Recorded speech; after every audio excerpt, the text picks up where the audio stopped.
सबसे पहला कॉल आया था जावेद जी का और Shabana Azmi.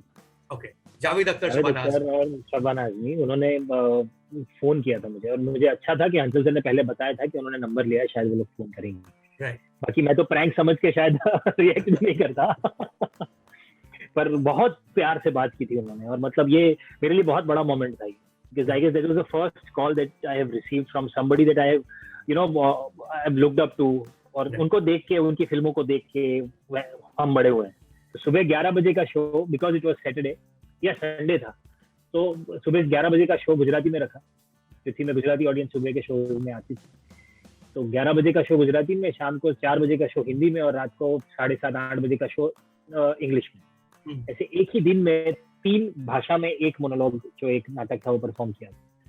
And that is how I guess it got its place in Limca books of record, because जब लिम्का बुक्स को हमने अप्रोच किया तो उन्होंने कहा कि ऐसा आगे कभी हुआ नहीं है, and we would like to cover it as a record. OTT ने एक्चुअली लेवलिंग फील्ड बना दिया है, it has made it open for all.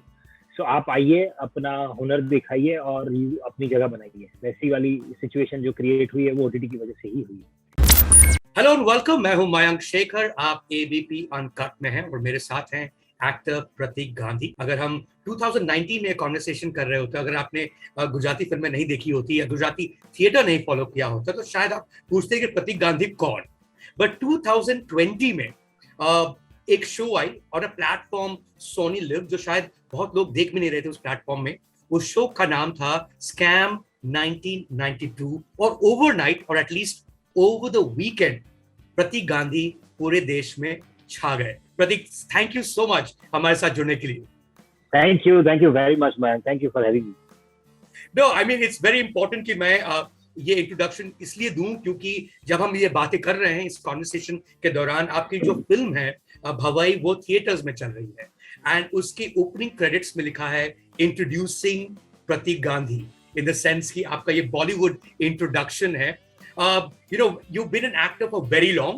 जब आप वो देखते हैं स्क्रीन पर इंट्रोड्यूसिंग प्रतीक गांधी, तो लगता है कि यार देर आए पर दुरुस्त आए।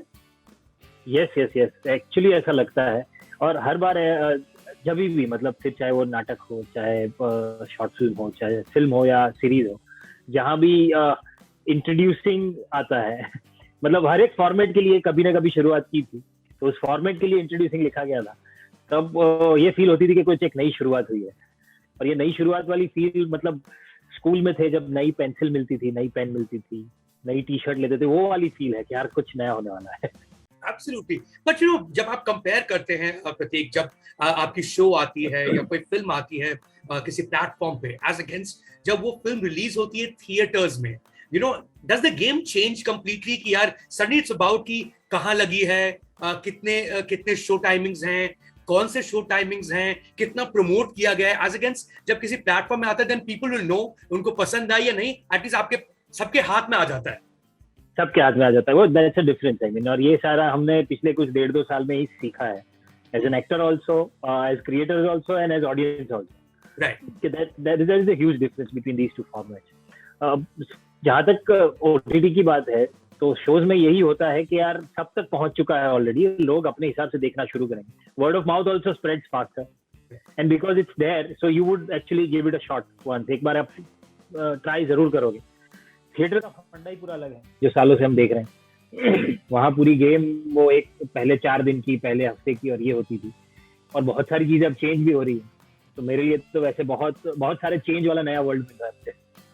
It's a completely changed world for you, and of course अगर आपके प्रोफेशनली अगर हम बात करें करियर वाइज, तो वो चेंज है pre scam and post scam, दो दुनिया आपकी अलग अलग हो गई।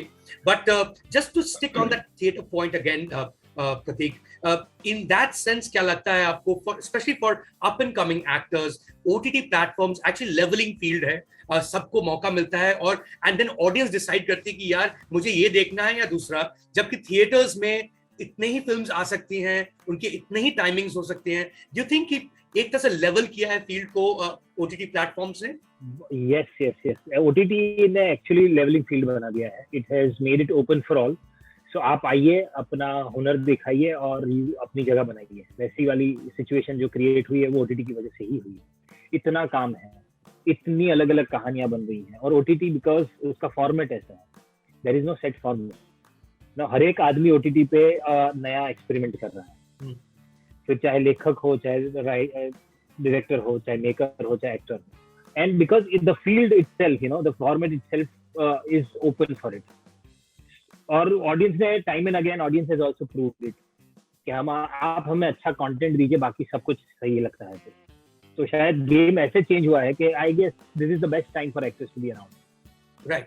एंड अगर हम आपके प्री स्कैम 1992 वर्ल्ड की बात करें, आपकी जिंदगी की बात करें Prateek, I mean it's a known fact that you have been around for very long, but at the same time you know कुछ मैं आपके बारे में पढ़ रहा था तो आई डिडंट रियलाइज कि आप मतलब आपकी जो उपाधियां जो हैं, like you actually have a name in the Limca Book of Records. This is pre-scam 1992, जो कि इंडिया की गिनीज बुक ऑफ रिकॉर्ड्स है. ये कौन सा रिकॉर्ड है जो आपकी रिकॉर्ड बुक्स में है एज एन एक्टर? तो मैं एक मोनोलॉग करता हूँ, जैसे मैं पिछले कुछ 8-10 साल से सिर्फ मोनोलॉग ज्यादा परफॉर्म करता था, क्योंकि मैं जॉब के साथ थिएटर करता था और मेरे रिहर्सल टाइमिंग कुछ होते थे सुबह 5:30 और ये सब, क्योंकि 5:30 से 8:30 रिहर्सल करने के बाद ऑफिस चला जाता था. तो ये मोनोलॉग का एक फॉर्मेट ऐसा था कि मैं और मेरे जो डायरेक्टर थे वो 2 ही लोग परेशान होंगे, बाकी किसी को परेशानी नहीं उठानी पड़ेगी ये ऑड रिहर्सल टाइम की. तो उसके चलते मोनोलॉग करने शुरू किए. उसी में से एक मोनोलॉग हमने 2015 में ओपन किया था, मोहन मसाला. Can you say that name again? प्रतीक, आपकी आवाज थोड़ी सी धीमी आ रही है.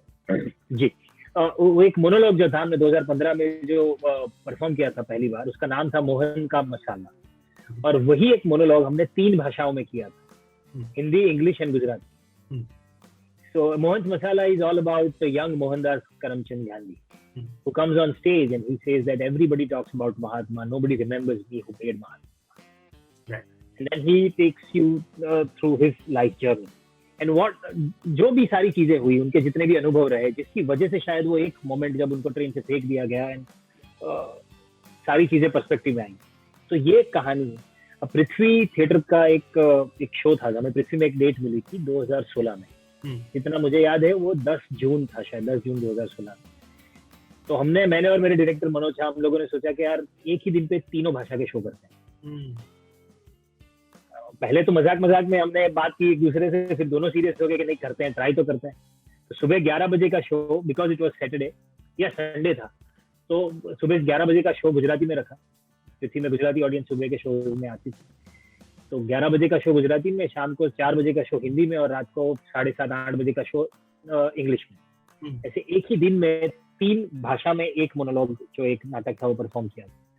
And that is how I guess it got its place in Limca books of record. Because जब लिम्का बुक्स को हमने अप्रोच किया तो उन्होंने कहा कि ऐसा आगे कभी हुआ नहीं है and we would like to cover it as a record. So that's how it is. Fantastic, fantastic. And of course 3 भाषाओं में आप मोहनदास करमचंद गांधी प्ले कर रहे थे. जी जी. And you know Mohandas Karamchand Gandhi का नाम इसलिए पड़ा क्योंकि वो महात्मा थे, उनके उच्च विचार थे. आप एक ऐसे गांधी हैं जिनका नाम हुआ from playing a crook, you know, Harshad Mehta, जो एक तरह से देखा जाए तो is a big bull. Of course उनके चक्कर में बहुत मिडिल क्लास लोगों के यू नो पैसे खत्म हो गए, and that's a fact. But जब आपने ये शो किया Prateek, and of course you played it brilliantly. I love the show myself. मेरे जितने भी दोस्त हैं जिनको मैं जानता हूँ, सबके लिए बेहतरीन शो था, सबसे बेहतरीन शो था 2020 का. But did you face any criticism also कि यार कहीं ना कहीं because of the story that it is, कि यार एक क्रूक को एक हीरो की तरह दिखाया जा रहा है, क्या ये कभी आपको फेस करना पड़ा क्रिटिसिज्म? नहीं, ऐसे क्रिटिसिज्म के तौर पे तो नहीं, पर हाँ बहुत सारे लोगों ने सवाल जरूर पूछा था कि आपने इसको जिस तरह से दिखाया है उस तरह से दिखाने का आपकी सोच क्या थी, आपने क्यों ऐसा जो जैसा भी किया है. और हमारा तो एक ही लॉजिक था कि हम इसे पहले शुरुआत से न हीरो बनाना चाहते थे, न विलन बनाना चाहते थे. हम सिर्फ उसकी कहानी कहना चाहते थे. So we had to actually humanize it along, कि एक इंसान की कहानी, क्योंकि वो जब कहानी खत्म होती है उसके बाद पता चलता है वो हीरो था या विलन था. तो ये बहुत ही मतलब हल्का सा एक डिफरेंस होता है जब आप किसी भी बायोपिक को परफॉर्म करते हैं इस तरह के किरदार को, क्योंकि उसकी कहानी स्टार्ट टू फिनिश लोगों को पता है ऑलरेडी. अब मैं जब शुरू से आपको दिखा रहा हूँ तब मुझे उसके वर्ल्ड में आपको ले जाना है, तो मुझे तो उस किरदार ने जो भी किया था उसके दिमाग में क्या चल रहा था उस वक्त, उसको एक्सप्लोर करना है एज एन एक्टर, क्योंकि इसकी दुनिया पता है, उसने जो काम किया वो पता है, उसके आजू बाजू के लोग भी पता है. उसके दिमाग की जो हालत थी, जब जो वैसे सोचते थे, वो शायद पता नहीं है। तो हमने सिर्फ उसी को एक्सप्लोर किया। डिड यू सी कोई समानता देखी आपको अपनी जिंदगी, निजी जिंदगी और हर्षद मेहता की जिंदगी, इन the sense that if I am not mistaken, जब जब आप सूरत के हैं, जब आप मुंबई आप मूव किए, आपने अपने फैमिली को बुलाई, मुंबई में एक छोटे से अपार्टमेंट में रहते थे, there is a beautiful TED talk जो मैंने आपको सुना, it's a lovely story, this is pre scam की स्टोरी, जब आप खुद एक समय गाड़ी में रहते थे because you were moving homes. कुछ लगा कि यार एक कोई लोअर मिडिल क्लास से अगर कोई हो मुंबई में और उसको अगर राइज करना हो तो उसकी जो मानसिकता होगी, was it easier for you to get into that world space, on that mind space? So actually, I could relate to that initial journey of Harshad Mehta. In fact, right. I'm sure anybody would relate to that, because initial days of your so-called struggle, where you are trying to make your space in a world which is never explored by anybody from your family, and you are entering into some a place where the reach is also very limited. You don't know how to approach, whom to approach, how to get there, but it's just you are just driven by your passion. So I guess that's part of his life that I could relate, like a lot of other people must have been able to relate to it. पर जहाँ तक खुद जो मैंने experience भी किया है कि मुंबई जैसे मतलब सपनों का जो शहर कहा जाता है, उसे ऐसे ही नहीं कहा जाता। तो ऐसी जगह पर आके इस फील्ड में अपने लिए कुछ ढूंढना, तो मुझे लगता है सबसे बड़ी चीज जो चाहिए वो आपको वैसी मानसिकता चाहिए। अगर मुझे कुछ भी करना है ना, तो मुझे ही करना पड़ेगा, कोई मेरे लिए कुछ नहीं कर पाएगा, ना ही कोई करेगा। तो बिना किसी कड़वाहट के, बिना किसी झिझक के, बिना किसी अंदर के दुख को बाहर लाए, आपको सिर्फ काम करते रहना है और वहां रहना है फुल पॉजिटिविटी के साथ। ये बोलना बहुत आसान लगता होगा, शायद बहुत किताबी भी लगता होगा, पर इसके अलावा दूसरा कोई चारा ही नहीं है, इसके अलावा दूसरा कोई रास्ता ही नहीं। और ये मैंने एक्सपीरियंस किया है, इसलिए मैं इतने कॉन्फिडेंस से कह सकता हूँ। राइट, ऑल्सो अगर हम हर्षद मेहता की बात करें प्रतीक, तो ये ऐसे फिगर हैं जो मतलब यूजुअली बायोपिक्स उनकी बनती है जो एक जमाने में रहा करते थे, बट हर्षद मेहता काफी कंटेम्प्रेरी स्टोरी है उस तरह से देखा जाए। उनके जो भाई हैं वो आज भी एक लॉयर हैं इस वक्त, उनकी फैमिली भी यहाँ रहती है। I am curious to know, जब इतना बड़ा सक्सेसफुल शो बना और इतने लोगों ने बातें की, did they ever get in touch with you? कभी आपको मौका मिला उनसे बात करने का, उनकी फैमिली से बात करने का? अभी तक तो ऐसा कोई मौका नहीं मिला कि मैं डायरेक्ट उनके टच में आऊं, या कभी उनसे मुलाकात भी नहीं हुई। पर हाँ, कुछ ऐसे लोगों से बात जरूर हुई जिन्होंने कहा कि उन्होंने भी ये शो देखा है, उन लोगों को भी पसंद आया है। तो ऐसी बात जरूर पहुंची है मुझ तक, पर मेरी कभी उनसे मुलाकात नहीं हुई, नहीं कभी बातचीत।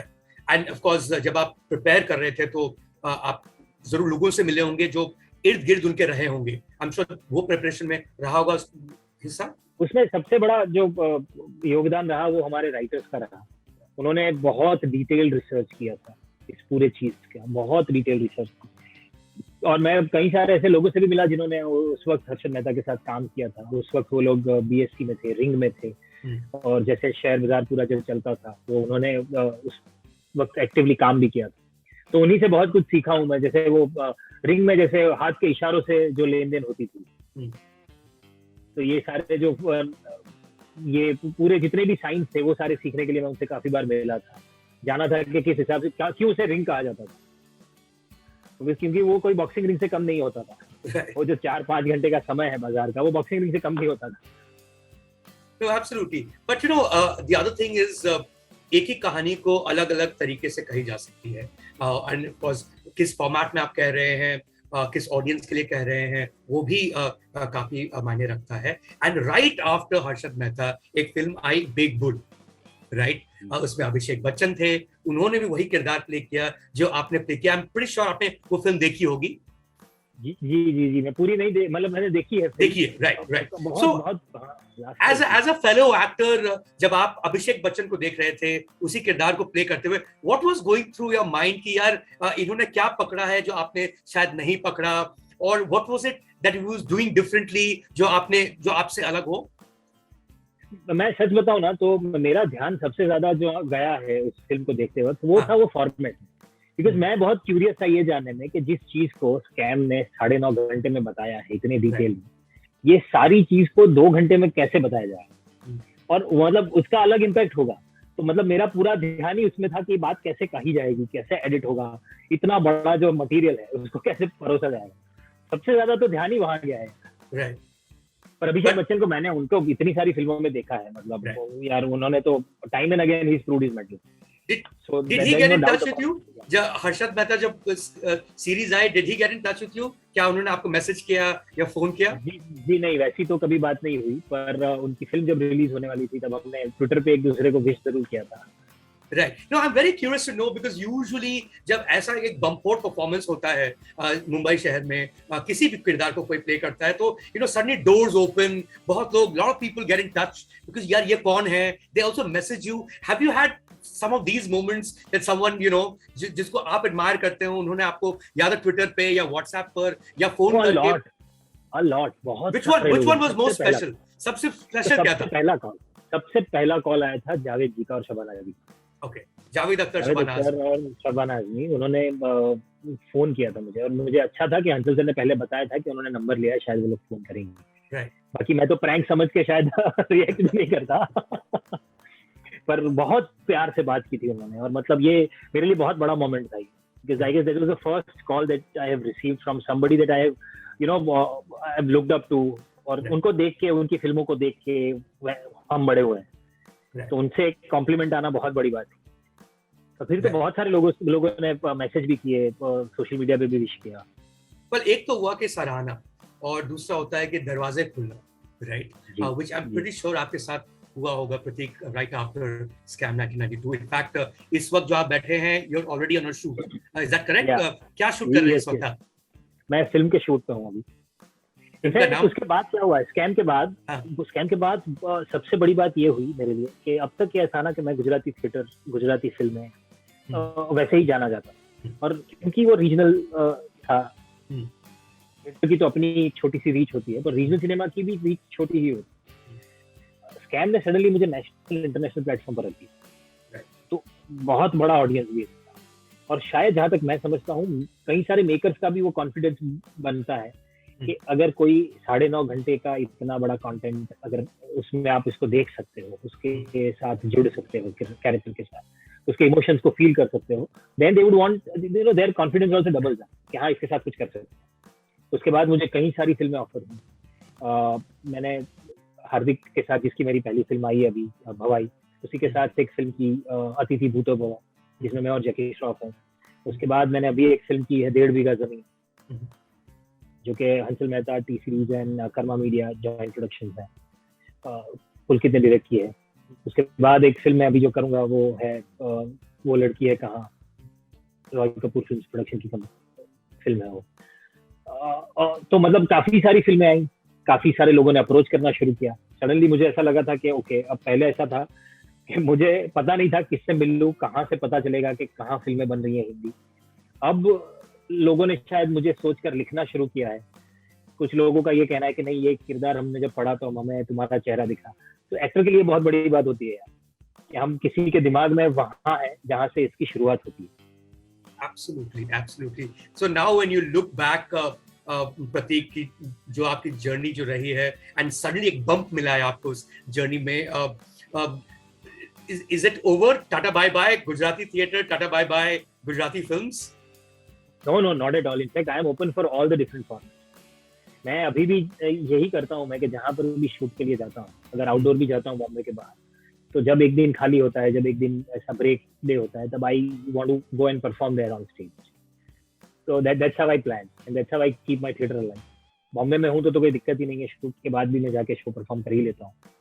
और अभी तो हम लोग वेट कर रहे हैं कि जब लोगों में थोड़ी, मतलब अब थोड़ा सेटअप सही हो, कि जब लोग थिएटर में जाना शुरू करें, हम लोगों को लाइव परफॉर्मेंस करने का मौका मिले. राइट, आई मीन गुजराती फिल्मों की बात है तो वो तो मेरी पहली भाषा है. पर हाँ, गुजराती में एक चीज जरूर है मेरे दिमाग में जो सालों से था, कि मैं अभी और एक्सपेरिमेंटल चीजें करना चाहूँगा.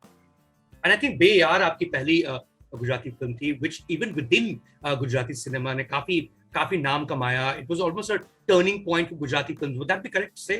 अब of course जो दर्शक देख रहे हैं और आपको जानते हैं, they'll probably go back and check out Wrong Side Raju या बेयार. थोड़ा सा बताएं कि यार किस तरह से बदला बेयार जैसी फिल्म ने गुजराती सिनेमा को प्रति? बहुत बड़ा बदलाव था वो, और बेयार बहुत तरह से पहली फिल्म रही, मेरी पहली फिल्म रही बेयार. और बेयार से हुआ क्या कि पहली ऐसी गुजराती फिल्म थी जिसको मल्टीप्लेक्स में एंट्री मिली, कि तब तक मल्टीप्लेक्स में गुजराती फिल्में दिखाई नहीं जाती, उसकी ऑडियंस कुछ एक लिमिटेड ऑडियंस थी सिंगल स्क्रीन सिनेमा। तो बेयार से गुजराती फिल्मों को मल्टीप्लेक्स में एंट्री मिली। बेयार एक ऐसी फिल्म है जो मुंबई में करीबन 12-15 बार रिलीज हुई, क्योंकि वो पहली गुजराती फिल्म थी। लोगों को पता नहीं था, डिस्ट्रीब्यूटर को यार, जिनको भी, कि यार गुजराती फिल्म देखने कौन आएगा, पर लोग आते गए। तो जैसे ही बड़ी फिल्म आती थी इसको निकाल देते थे, फिर वापस दूसरे हफ्ते वापस उसको लेके आते थे। तो वैसे ये बहुत लंबी भी चली, और ये पहली गुजराती फिल्म ऐसी रही जिसको अब्रॉड में भी बहुत सारे लोगों ने देखा, वहां पर भी रिलीज की गई है फिल्म इतनी सारी कंट्रीज में, यूके, यूएस, कनाडा, सब जगह पर इसके शोज रखे गए। तो बेयार ने ऐसा कर दिया कि यूथ को, गुजराती अंडरस्टैंडिंग जो यूथ है ना, उनको जोड़ दिया सिनेमा से, और वहां से गुजराती सिनेमा का एक नया दौर शुरू हुआ, ऐसा कह सकते हैं। उसके बाद मेरी रॉन्ग साइड राजू आई, जिसने कुछ 26 सालों बाद गुजराती फिल्म के लिए नेशनल अवार्ड जीता 2016 में। तो और ये सारी फिल्मों को ओटीटी से एक अलग रिस्पांस भी मिला, बिकॉज तब तक ओटीटी थोड़ा बहुत खुल भी चुका था। तो ये सारी फिल्में, मेरी सारी गुजराती फिल्में ओटीटी पे है। राइट।